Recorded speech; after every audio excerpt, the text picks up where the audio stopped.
right, and welcome to Fast Break Breakfast, NBA podcast. My name is Keith, here alone for a solo interview episode. The full episode with John and Chuck will be out later in the week, probably on Thursday afternoon. This one's coming out a little bit later than normal just because I wanted to talk with Max Rappaport, and he wasn't free on Monday, so I figured it was worth waiting to get a friend of our show and a big Sixers fan to talk about the Jimmy Butler trade. I know everyone's been talking about it, but we've given it a few days to settle. We've seen Markelle Fultz's latest attempt at a free throw. The time was right. I thought all the information had gotten out there to address the Sixers and the Jimmy Butler trade. So Max is coming on to talk about that. Before we get there, an announcement. If you are in the Nashville area, anywhere within, 100 miles, we are hosting a Grizzlies watch party at Double Dogs Sylvan Heights this Friday, November 16 at 7 p.m. for the Kings-Grizzlies game. We will be giving away some Grizzlies gear. We got new Grizzlies wrestling shirts, all kinds of swag, hats, headbands, all that kind of stuff. So if you're a Grizzlies fan or just an NBA fan, Double Dogs has League Pass. They got hundreds of TVs. I'm not exaggerating. It's a very big place with free parking. So come on out to Double Dogs on Charlotte Road, Double Dogs Sylvan Heights at 7 p.m. on Friday, November 16 to hang out with me and John and Chuck and watch the Grizzlies play. Our boy Dave Yeager looking thin, looking skinny with that taut, tan skin. Dave Yeager makeover time. He'll be on the giant screen at Double Dogs Sylvan Heights this Friday. Also, if you want more Fast Break Breakfast, you get that at patreon.com/fastbreakbreakfast. Chuck and John just dropped a ground chuck. They'd had a few lost in the recording process. Sorry about that, but they got a few now queued up for you guys. Also, I think John is working on a thing reviewing all of the new City Edition jerseys that'll be, again, I think at that $5 level for the bonus podcast episodes. Also, with our $3 level, we have the Slack chat where we're always talking about the basketball and the Red Dead Redemption and movies. It's a blast. It's the way we get to know our listeners, and hopefully they can enjoy getting to know us even more. So if you've been listening for a while to Fast Break Breakfast, we really wish you would come join us there. Just join for $1. If 10% of you, 5% of you even, gave $1 a month to this show, it would be it'd make a big difference for us. So we kind of feel like you owe us $1 if you listen to 3 or 4 or 5 episodes a month. So help us out. Do it at patreon.com/fastbreakbreakfast. All right, now let's talk to Max about the Sixers.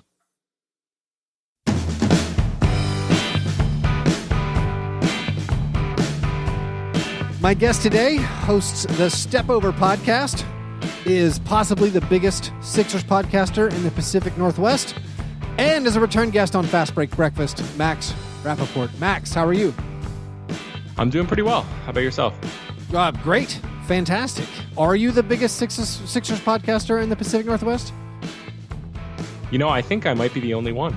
Okay, there you go. It's a select few. I guess I couldn't be the biggest Sixers podcaster in Philadelphia, so I had to move out where there wasn't as much competition. Oh, that's big fish, small pond. That's how I like it. We are the only. We've been advertising it for years. We have been the best and most popular breakfast-themed basketball podcast for several years now. I think we're running unopposed, but no big deal. We're happy with our accolades. Before we get into the big news, the Sixers news, you guys have cashed in, your chips, so to speak, to get pole position on that 4th seed in the East. I got to ask you about your breakfast, Max. Did you have breakfast? You don't eat breakfast, but did you have breakfast, knowing you might come on the show? This is, I think, the first time I've really eaten a breakfast. I mean, it was a disappointing breakfast, to be honest, but it was breakfast nonetheless. I in the past, when I've come on the show, I've had to kind of embellish that whatever I ate at 11:30 a.m. was my breakfast. But I actually ate a real breakfast at 8:30 in the morning. Okay. I got recently went to Trader Joe's. Shout out TJ's, and got a big big bag of the pumpkin bagels that they're selling now for the holidays. Okay. And had a pumpkin bagel with Greek yogurt cream cheese. It was really good. Sounds nice. I'm not a bagel man, but a pumpkin bagel sounds good to me. I would. It was real good. I would do that. I'm not a Trader Joe's man. I don't understand it. I know they're very popular, and I know when they open up in new cities, people stand out in line to get inside. But I don't. Again, maybe like the process, it's like a fanatical thing that I don't understand. It definitely is. Do they have it in Memphis? Well, they actually. So I'm in Nashville. We have one in Nashville, and I know they just opened one in Memphis. And again, I saw people like very fired up that like Memphis got a Trader Joe's. I was like, that's cool. I mean, I went into the one in Nashville, and I didn't understand it. It just seemed like a smaller grocery store, and I guess I needed to ask somebody like, what am I supposed to buy here? Yeah, to be honest, it's like it's not produce, it's not meat. It's really like snacks. Like I'd say that their snack game is really on point.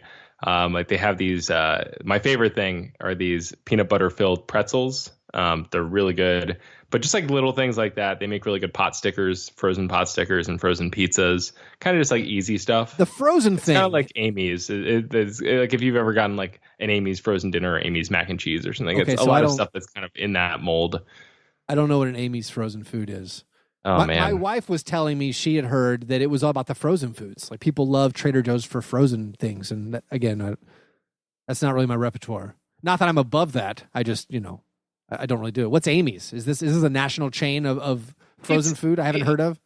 It's a national chain of frozen food, but it's like a lot of vegan options. Okay. It's organic. It's like I guess hoity-toity frozen food selection. I think they have Amy's at Trader Joe's, but they also do their own things that are kind of similar.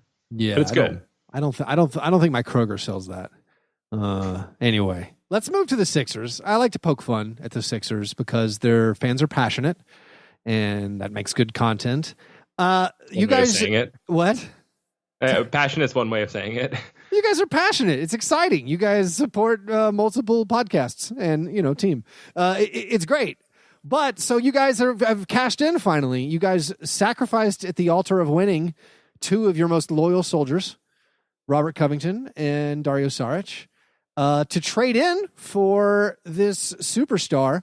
Now, to start with, over the summer, the Sixers didn't do a bunch in free agency. They didn't really make a splash.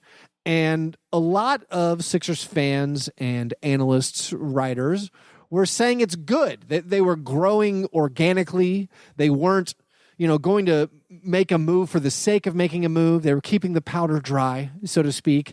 They were letting their young guys come up. They were entrusting them to be good. And so that's why it wasn't a big deal. They didn't do much in the summer. And now, so a lot of the same people are saying the time was right to make a move. This is a good quality. This is a risky proposition slightly, but the risk level is correct for the Sixers to do this now because next summer it might be too late to add that third star. So are they changing their story? Are they correct both times? Which is it? This is kind of like when I was in high school and was applying for colleges. I had a couple reach schools that I applied to, like kind of expecting not to get in, but would have been really excited if I did. You're DeBrants, you're LeBrons, yes. Yeah. So I was rejected from both the reach schools to which I applied. And at the time was like, you know what? It's probably for the best that I don't go there. Like those kids are going to be stuck up. It's not going to be that fun. Right. How much does it really matter anyway where I go to undergrad? Like if the next day that school had gotten back to me or a week later and been like, oh, we made a mistake. Actually, you're accepted. I'd be like, fuck it. No, I'm like, this is the move for me. Like it was right all along. My gut was right. I think there's some of that, right? Where when they were going after LeBron and there was a thought that maybe Paul George would be available before he went back to the Thunder. Like there was a lot of excitement around that. And I think when that fell flat and they ended up bringing back JJ Redick and, Wilson Chandler and Mike Muscala, there was a little bit of bargaining happening, I guess. Sure. Kind of just an acceptance of their situation and kind of a denial of, I think I would say even less than denial, just optimism that like Markelle Fultz was going to some sort of step that even Robert Covington and Dario Saric would do that. And I think for Covington, he's actually had a pretty decent season. Saric has been pretty brutal this year. But I think there was a hope that like Ben Simmons would improve, Covington would improve, Saric would improve, Fultz would be something. And really Joel Embiid's the only one who's taken that next step. I think Simmons is pretty similar, at least to this point early in the season, to the player he was last year. Like I said, Covington was playing well, but not anything, no real additions to his game. I think it kind of, when it all fell apart with LeBron and it became clear they weren't going to get anyone, I think Sixers fans rightfully were able to have some optimism about their young core developing. But I think going into the season, seeing where Markelle Fultz is, kind of seeing that Embiid's taken that step, but nobody else has really taken a huge step forward this year. It was kind of like, all right, this is the time to make a move. So I guess both are kind of right. I think there was a little bit of denial going on in the beginning, though. Well, so how much of it do you think was this season's performances? Seeing that, maybe Dario has peaked. Maybe Markelle Fultz, he's actually not going to be good. How much of it was seeing this product on the court and being like, you know what? Yes, we do actually probably need to get Jimmy Butler right now. I think that was a ton of it. Okay. I think the Fultz thing, not that I think anyone was expecting Fultz to come in and be on that level of obviously where Jimmy Butler is or even Embiid, Simmons.